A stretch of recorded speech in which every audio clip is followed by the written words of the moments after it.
Korrianne Gnwirri. They called her Korrianne, the beautiful one.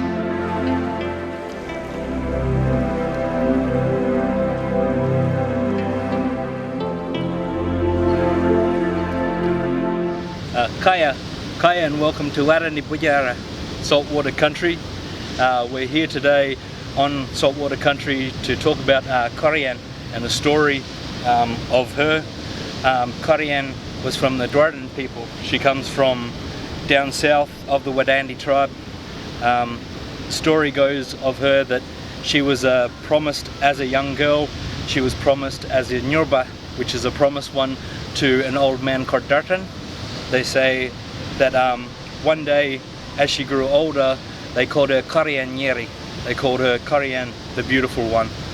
They say that she used to come down to the water here and she would braid the shells into her hair and the dirt, the flowers from country.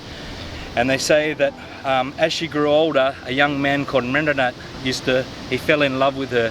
So they say Korrianne, they fell in love with her and one with the bloodlines.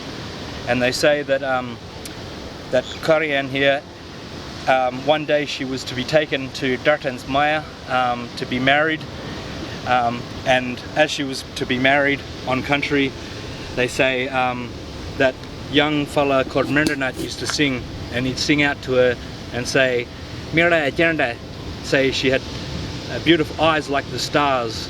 They say Marta Gnwirri, her legs were beautiful, Daramo Gnwirri, her face was beautiful, and he used to sing soft tones to her.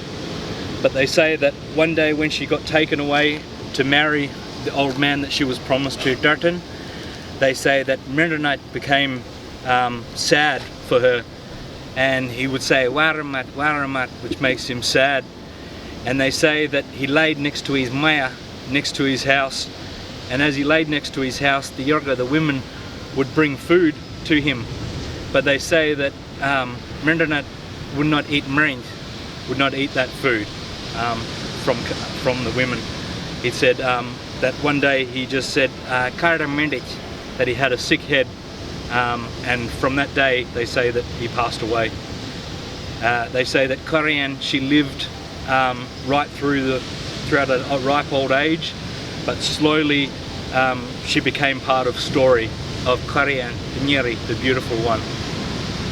They say that the love that they had together, Mendonat and Korrianne, it was overheard by an old man who was jealous, called Barbaran, and they say Barbaran and Mire Nornor.